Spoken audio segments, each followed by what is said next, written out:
I'm Grylls. I've served with the British Special Forces, I've climbed to the summit of Everest, and crossed the frozen waters of the Arctic. Now, my challenge is to be marooned off an island in the middle of the Pacific Ocean. Every year, thousands of people get into trouble in these seas. I'm going to show you the skills you need to survive.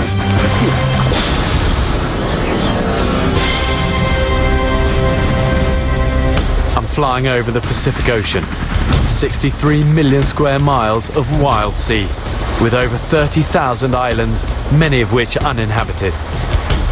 It may look like paradise, but it can be deadly, and the huge surfs, unexpected currents, and man-eating sharks make these seas some of the most dangerous on Earth.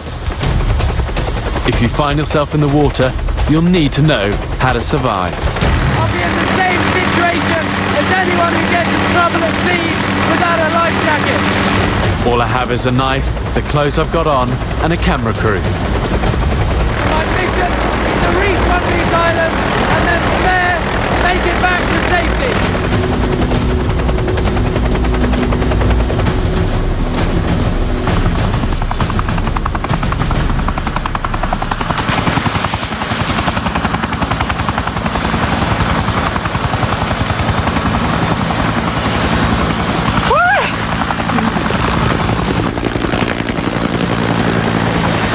The wind seems to be blowing me in the right direction here, towards that island, probably about 2 miles away.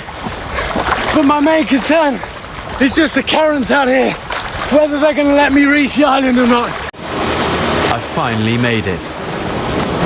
But I need water, food, and shelter.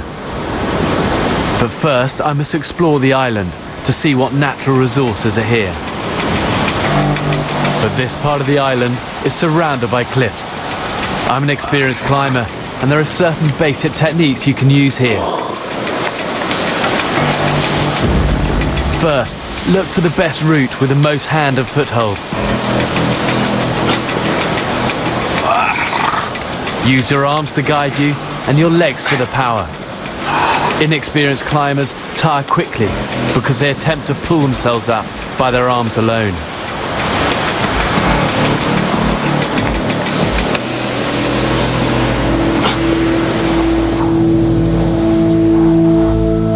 It looks like paradise. But even in paradise, you can't survive without food and water. From this vantage point, I can see a beach. It looks like it's sheltered from the wind, and I can see palms which may mean food. So that's where I'm heading. But in terrain like this, you need to be careful. The lush undergrowth could hide deep chasms in the rock. Getting down into this valley has just been looking impossible, just because all the way around it are these sheer rock faces. But what I have found here is this banyan tree, and you can see where the roots are growing down the side of this rock face all the way down to the bottom. And these roots can provide a way down.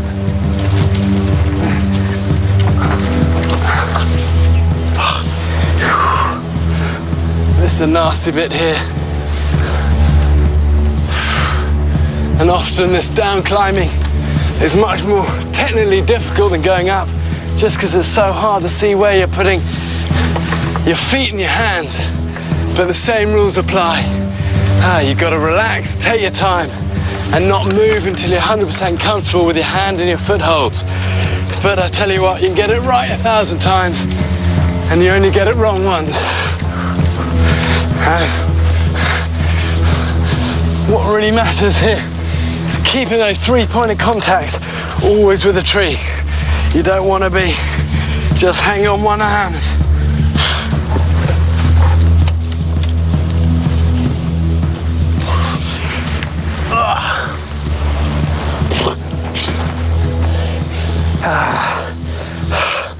My arms are just burning.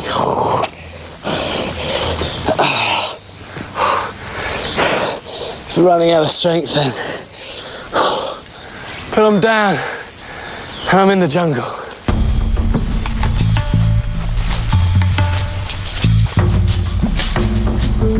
I want to get to the beach that I saw earlier, but it's easy to get disorientated in this thick undergrowth. Wow, look at this. Look at this bamboo.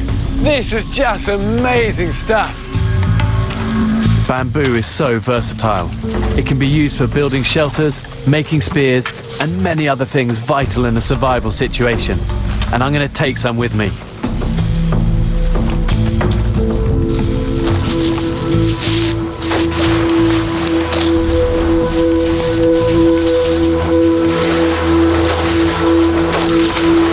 Wow, look at this. And the risks I took climbing down, definitely worth it. This is going to be perfect, and it's 1,000 times more sheltered than where I came ashore. It's going to be a good place for a base, but also I should be able to fish here as well.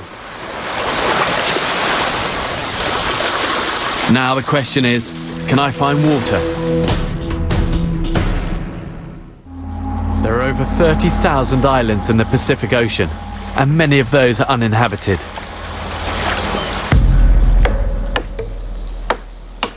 Being stranded on an island like this, chances are someone is looking for you. So to make sure you can be seen by a rescue party, you need to build what's called a signal fire.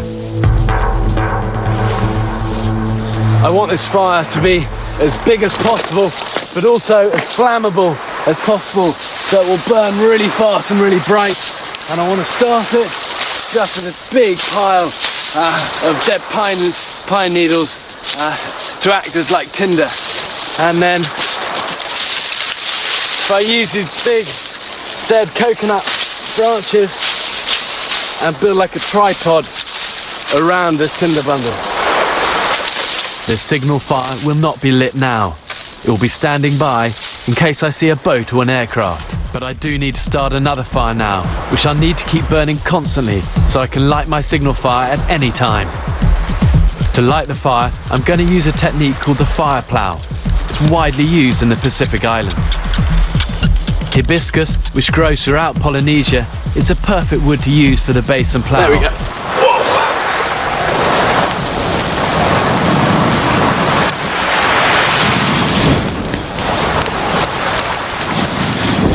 We've got fire.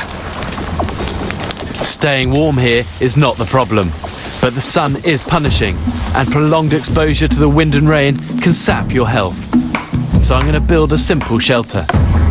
Hibiscus is such a useful tree, and it's common near the shoreline of Pacific Islands. You can spot it by its heart-shaped leaves.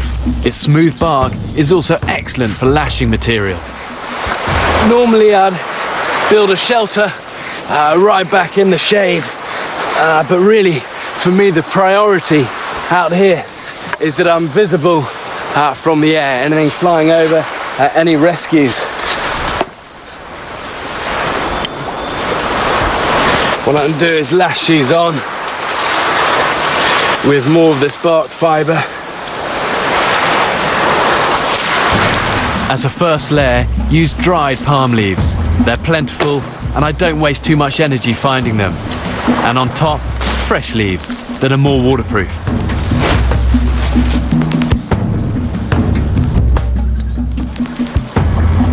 Survival is as much about the mind as it is the body. And sometimes it's just a simple thing, like taking a dip, to lift your spirits. Often the reason that islands like this are uninhabited is that there's no ready supply of drinking water. And my best way of finding a drink is to get to these coconuts. And the ones I want are up there, but the only problem is that's probably about 35 or 40 foot up. And getting them is not going to be easy. These are the ones I'm after. The way I'm going to get it off is just to keep twisting them.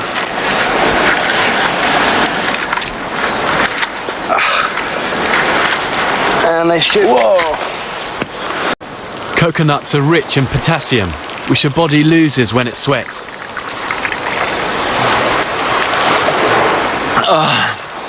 That is beautiful. Earlier this year, 2 sailors survived for a week on an island after their boat sank.